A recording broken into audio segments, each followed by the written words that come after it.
Stop getting flamed by your teammates for losing the jungle. If you want to master the jungle role, carry your team, and rank up fast, you are in the right place. In the next 14 minutes, I'm going to show you the complete step-by-step jungle guide from the very first second of the match to the enemy crystal explosion. No fluff, just pure strategy. Let's dive in. Alright, once the match starts, buy your jungle item immediately and head straight to your blue buff. As a beginner, starting here is great because it gives you mana regeneration and reduces your skill cooldowns, allowing you to clear camps much faster.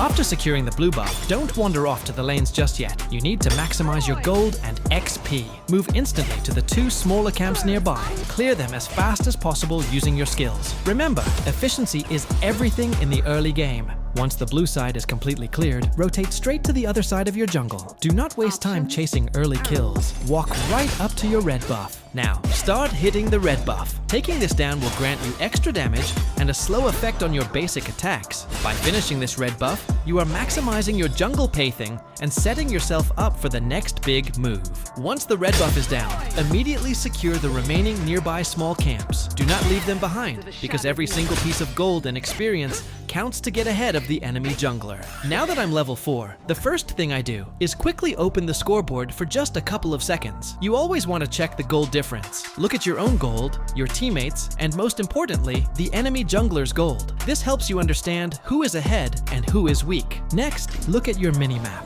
I noticed a fight breaking out in my side lane, so I immediately rotated over there to see if I could get an easy kill or assist. But remember, as a jungler, do not force a bad gank. I realized there was no good opening to jump in, and forcing it would only risk my life. So I played it smart and backed off. Instead of wasting time, I secured the river monster instead. Taking this monster is super important because it gives your team vision in the river, extra gold, and denies resources to the enemy jungler. Never leave the river monster for free. Right after the river monster, I checked the mid lane again to see if I could pull off a quick gank. But once more, the enemy was playing safe under their tower, and there was no clear opening. As a beginner, here is a golden rule.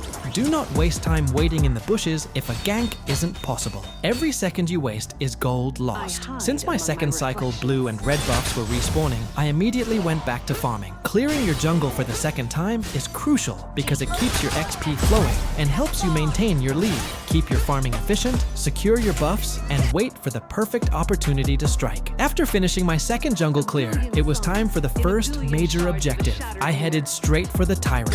Securing the Tyrant early is massive because it grants a temporary damage buff to your entire team, giving everyone an edge in fights. With the Tyrant buff active, I saw a juicy opportunity. This enemy was completely out of position. Easy kill, right? I moved in, ready to claim my free gold, and I completely messed it up. Anyway, if a gank fails, do not overchase or waste time feeling bad. You must rotate instantly to create value elsewhere. Since the enemy jungler was busy on the other side of the map, I immediately invaded their jungle. This is called counter-jungling. By taking their blue buff, you don't just get gold. You actively starve the enemy jungler of resources and slow down their progression. Always look to punish the enemy's absence. Around the 8-minute mark, team fights will start breaking out more frequently. Here, my teammates needed backup, so I rotated immediately to support them and secure a shutdown.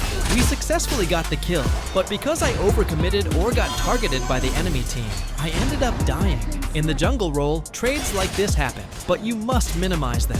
When you are dead, do not just stare at the screen. Use this respawn time to look at the minimap, check enemy positions, see which buffs are coming up next, and plan your next rotation the exact second you alive. The moment you respawn around the 10-minute mark, the game enters the late game phase. This is when the enhanced Overlord spawns. I immediately headed to the pit to secure it, because this objective is the key to breaking the enemy's defense. Securing the Overlord summons powerful dragon minions in all 3 lanes. This applies massive pressure on the enemy team and forces them to defend their base, allowing your team to easily push towers or siege their high ground. With the Overlord pressure on our side, the enemy had to defend. I found a perfect opening here, caught one enemy out of position, and secured a clean kill. After that kill, I tried to hunt down another enemy to force a wipeout. Even though my teammate secured the final blow and I got the assist, this is a huge win. As a jungler, don't worry about stealing kills. Focus on securing the team wipe. A kill for your team is still a lead for you.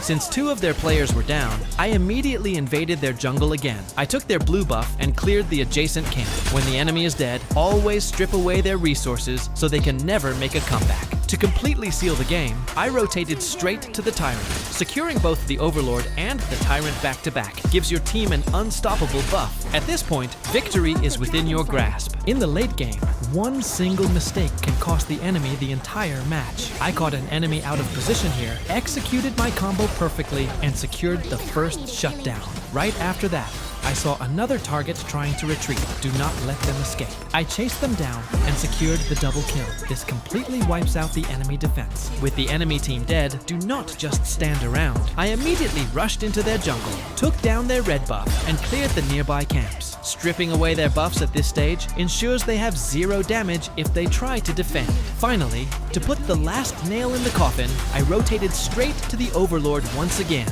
Securing this late game Overlord means our super minions will be way too strong for them to handle. This is how you close out a game as a pro jungler. As we pushed closer to their base, another massive team fight broke out. I managed to set up the play and secure an assist for my team, but I got shut down right after. In the late game, even a small mistake can cost your life, so you have to be extremely careful with your positioning.